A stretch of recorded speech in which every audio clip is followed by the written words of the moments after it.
अब हम करेंगे मैथ के टॉप 15 क्वेश्चनों को।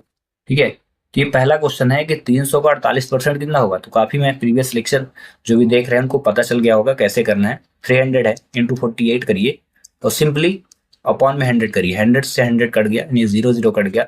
और 3 का इंटू, 3 8 24, 3 चौको कितना हुआ 13, 3 8 24, 3 चौको 12 और 2 कैरी था, 2 हासिल, तो 3 चौको 12, 2 14 हो जाएगा। 144 इसका करेक्ट आंसर होगा। तो ऐसे मिलता जुलता एक क्वेश्चन देता हूँ 600 का।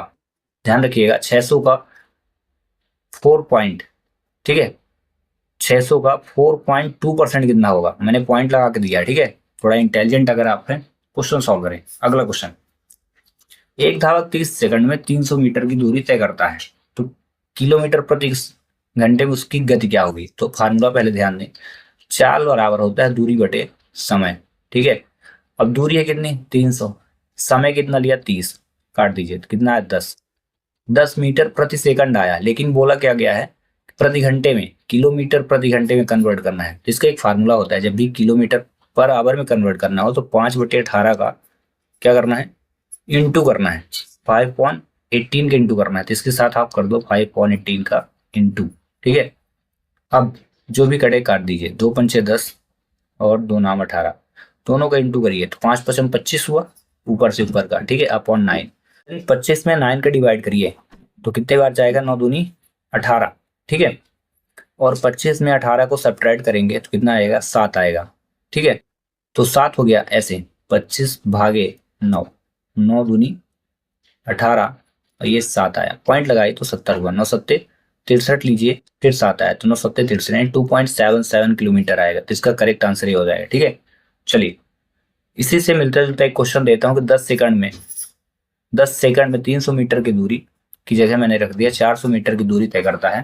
तो बताइए किलोमीटर पर आवर में गति क्या होगी। ध्यान रखिएगा जैसे ये कन्वर्ट हो जाए चाल, तो आपको 5/18 का गुना करके सॉल्व करना है। ठीक है, अगला क्वेश्चन देखें, क्वेश्चन 33।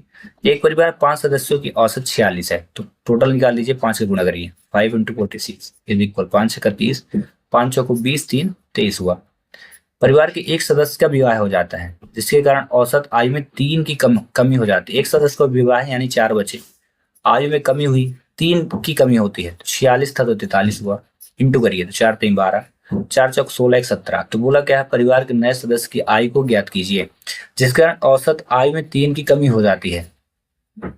ठीक है, एक परिवार विवाह हो जाता है, तो यहाँ एक चीज मैंने गड़बड़ किया, विवाह हो गया तो एक कैंडिडेट आया हुआ है, तो 5 की जगह 6 करिएगा, 6 × 43। ठीक है, और कमी हुई है, 6 3 18 हुआ, 6 चौको 24 1 25 हुआ। ठीक है, पहले 230 था टोटल और अब हो गया 258। तो बोला है नए सदस्य की आयु कितनी थी, दोनों घटाइए, 258 में 230 घटाइए तो 8 आया, और ये ठीक है 8 आ गया और 5 में 3 गया तो 2 आया। ठीक है, तो 28 इसका करेक्ट आंसर हो जाएगा। ऐसे मिलता जुलता एक क्वेश्चन देता हूँ, एक परिवार में 3 सदस्यों की औसत आयु 40 थी, फिर से उसी प्रकार विवाह हो जाता है, जिसके कारण औसत आयु में, ठीक है, औसत आयु में 10 की कमी हो जाती है। ठीक है, 10 की कमी। तो बताइए नए सदस्य की आयु क्या रही होगी। अगला क्वेश्चन, क्वेश्चन नंबर 34। 8 व्यक्तियों में से 65 किलोग्राम वजन वाले व्यक्ति के स्थान पर कोई नया व्यक्ति आ जाता है और उनका औसत वजन 2.5 किलोग्राम बढ़ जाता है। ठीक है, तो नए व्यक्ति का वजन क्या होगा। तो एक काम करिए, इस 8 का ना 2.5 में इंटू कर दीजिए तो 25 8 200 हो जाएगा। एक अंक बाद दशमलव तो 20 बचा। ठीक है, औसत वजन बढ़ रहा है। ठीक है, तो 65 टोटल था, इनको जोड़ दीजिए तो 65 8 2 85। तो करेक्ट आंसर क्या हो जाएगा ये। ठीक है, ऐसे ही क्वेश्चन दे देता हूँ कि 8 व्यक्तियों में से 65 की जगह मैंने 75 दे दिया किलोग्राम वाले व्यक्ति के स्थान पर कोई नया व्यक्ति आ जाता है और उनका औसत वजन 4.5 किलोग्राम, 2.5 की जगह मैंने 4.5 कर दिया है। तो नए व्यक्ति का वजन क्या होगा। चलिए आंसर करिए अगला, तब तक हम करते हैं क्वेश्चन नंबर 35। 12,000 रुपए की राशि है, 15% वार्षिक दर से 3 वर्ष का साधारण ब्याज ज्ञात करना है। तो इसका फार्मूला पहले याद रखो, साधारण ब्याज सिंपल इंटरेस्ट कहते हैं, P/R/T। ठीक है, अपॉन 100 होता है। P मतलब मूलधन यानी 12,000। ठीक है, ये हो गया। R का मतलब वो दर यानी 15%, और समय का मतलब वर्ष यानी 3 वर्ष। ठीक है, अपॉन में 100, 2 जीरो काटिए ऐसे, अब गुणा करिए। ठीक है, तो 12 और 12 15 180 होता है, गुणा मैंने कर दिया इस 12 का 15 से, 180 हुआ। एक ये जीरो और ये, ठीक है, जीरो लिखा और 3, इसके बाद गुणा तो 18 23 54 हुआ, और 2 जीरो प्यार से लगाइए और आंसर पाइए, ठीक है। तो इसलिए इसका करेक्ट आंसर हो जाएगा। ऐसे ही एक क्वेश्चन दिया, 1400 रुपए है, 1400 रुपए है की राशि को 10% वार्षिक दर से 3 वर्ष की जगह मैंने 2 वर्ष दे दिया, तो इसका साधारण ब्याज ज्ञात करिए, ठीक है। तब तक हम करते हैं क्वेश्चन नंबर 36। इनका रेशियो फाइंड करना है, तो पहले 0 से 0 काट दीजिए, इसके बाद दोनों को सेम नंबर से काटना है, तो 2 तिहाई 6 और 2 सत्ते 14, यानी 3:7 इसका करेक्ट आंसर आएगा, अगर हो तो। है क्या? नहीं है, ठीक है, तो नहीं है तो सिंपल सा है, 3/7। अब भाग करिए तो भाग गया, ठीक है, भाग जाएगा नहीं। 3/7, 0 आ गया, 0, 3 लग गया, पॉइंट लगाइए यहाँ पे, तो ये 0 हो जाएगा, ठीक है। 30 हुआ तो 7 7 चौक क्या हो जाएगा, 28, 2 आया, पॉइंट लगा है, ठीक है, तो 7 दूनी 14, यानी 0.42। है क्या? बिल्कुल करेक्ट, ठीक है। ऐसे भी क्वेश्चन आते हैं, तो ऐसे ही रेशियो से कन्वर्टेड एक क्वेश्चन 50:120 दिया है, तो इसका सोल्यूशन क्या होगा, चलिए कर भी दिखाइए। अब हम करते हैं क्वेश्चन नंबर 37। उस वृत्त का क्षेत्रफल ज्ञात करना जिसका व्यास 14 है। जब व्यास दिया हो ना, तो क्षेत्रफल ज्ञात करने के लिए पाई आर स्क्वायर लगाना है, और ये आर मतलब होता है त्रिज्या, और त्रिज्या तभी निकालना है जब व्यास में 2 का भाग कर दिए हैं, तो व्यास दिया ना, 2 का भाग करना है, तो 7 हुआ, त्रिज्या हो गई। तो बस रखिए, पाई का मान हमेशा याद रखना 22/7 रखना इसकी जगह। आर कितना है 7, तो 7 का स्क्वायर करिए, इसके बाद 22/7 रख के 7 को 2 बार लिखिएगा, हाँ, क्योंकि ये पावर 2 है। 7 से 7 काटिए और 22 का 7 में गुणा कर दीजिए, तो 22 सत्ते 154 होता है, तो करेक्ट आंसर क्या हो जाएगा, 154। ऐसे ही मिलता जुलता एक क्वेश्चन, उस वृत्त का क्षेत्रफल ज्ञात कीजिए जिसका व्यास 14 की जगह मैंने 28 दे दिया, ठीक है। पहले 14 था, 2 का भाग किया था, इस बार 28 है, तब भी 2 का ही भाग करना है, क्योंकि जब भी त्रिज्या निकालेंगे किसका भाग करेंगे, 2 का, ठीक है। आप क्वेश्चन को सॉल्व करिए, कमेंट्स करिए, हम कर लेते हैं question number 38। X plus by 6 है, एक्स बाई का मान 8 है, तो एक्स का मान क्या होगा, ठीक है। तो सिंपल सा इस क्वेश्चन को कर लेते हैं, ठीक है। ये बोला एक्स ग्रेटर देन वाई है, एक्स का जो मान है ना, वो वाई से बड़ा है, तो यहाँ पे मैं एक्स इज इक्वल निकाल लेता हूँ, 6 माइनस वाई हो जाएगा, ठीक है, इतना। अब जहां पे एक्स है ना, जहां पे एक्स है वहां 6 माइनस वाई रख देना है, तो एक्स वाई इज इक्वल 8। इस एक्स की जगह 6 माइनस वाई रखिए, 6 माइनस वाई और इंटू कर दीजिए वाई से, इज इक्वल 8। इस 6 का वाई में इंटू तो 6 वाई हुआ, अब minus minus y square is equal 8।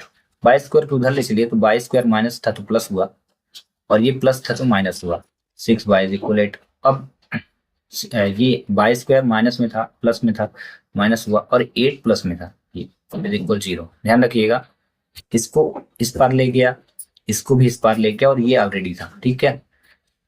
अब ऐसे 2 नंबर लेने हैं जिनका आपस में गुणा करें तो 8 आ जाए, और जोड़ दें तो 6 हो जाए, ठीक ना। तो ये ऐसे नंबर्स क्या हो जाएंगे, 4 दूनी 8 और 4 2 6। तो लिखिए y square minus 4y minus 2y plus 8 is equal 0। ये फैक्टर है, गुणनखंड, y माइनस 4 और माइनस 2 लिए तो y माइनस 4 इज इक्वल 0। इसके बाद y माइनस 4 ब्रैकेट में है, ये ब्रैकेट में, ठीक है, इनको रखिएगा, और ब्रैकेट के बाहर जो है उसका एक पेयर बनेगा, तो y माइनस 2 इज इक्वल 0। अब बस सॉल्व कर लीजिए, y की वैल्यू 2 आएगी, -4 है तो +4 और -2 है तो +2, ठीक है। तो x का मान क्या होगा, पूछा गया था कि x का मान क्या होगा, तो जो इक्वेशन ही बनाए हो आप, देखो 6 माइनस बाई, तो 6 बाई का मान 4 रखोगे तो कितना आएगा 2।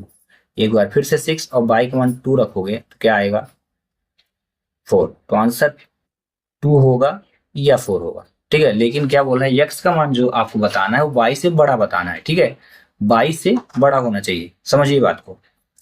x का मान अगर मैं 2 ले रहा हूं, ठीक है, तो y का मान क्या था 4, ये रॉन्ग हो जाएगा, ठीक है। और x का मान अगर मैं 4 ले रहा हूं, 4, तो y का मान क्या लूंगा 2 रखूंगा ना। ये देखो फार्मूला, ये क्या बना था 6 माइनस वाई आना था, ये इक्वेशन 6 माइनस वाई, मतलब y का मान एक बार आप 4 लिए तो x क्या आया 2 आया, ठीक है। तो यहाँ जो है x का मान छोटा हो गया, y का मान बड़ा हो गया, जबकि ऐसा नहीं करना है, आंसर किस फॉर्म में बताना है, x का मान बड़ा होना चाहिए। तो x का मान आप क्या करो, y का मान 2 ले लो, जैसे ही y का मान आप 2 लिए तो x का मान बड़ा आ गया, यानी करेक्ट आंसर इसका क्या हो जाएगा 4। ठीक है, चलिए अगला क्वेश्चन करते हैं। Question number 39। 273 अपॉन में एक्स इज इक्वल 3 है, तो बोला एक्स का मान क्या होगा। तो सिंपल सा 273 अपॉन 3 इज इक्वल एक्स कर देना। 3 को यहाँ लाइए, एक्स को उधर और डिवाइड करिए। 3 9 27, 3 1 तो 91 हो जाएगा। ठीक है, तो ये एक क्वेश्चन मैं भी दे देता हूँ। ठीक है, ठीक है। 243 अपॉन एक्स इज इक्वल 3। चलिए इसका आंसर कमेंट्स करिए। अगला question, question number 40। 45 minus 15 plus 12 और 3 गुणे 2 प्लस 1 इज इक्वल क्या होगा। तो 45 माइनस 15 प्लस 12 है अपॉन में 3 गुणे 2 प्लस 1, तो दोनों घटाइए तो 0 3 हुआ और प्लस 12 करना है। ठीक है, यहाँ पे 3 दूनी 6 प्लस 1 7 हो गया, दोनों को जोड़े तो 42 हुआ। अब 42 में जैसे ही 7 आपने भाग किया तो कितना आया आंसर। इसका जो आंसर आ रहा है 6, यानी करेक्ट आंसर इसका ये हो जाएगा। इसी तरह क्वेश्चन 30 माइनस 12। ठीक है, 30 माइनस 12 प्लस 2 अपॉन में 3 इंटू 2 और प्लस 4, तो इसका करेक्ट आंसर क्या होगा। ठीक है, चलिए सॉल्व करिए।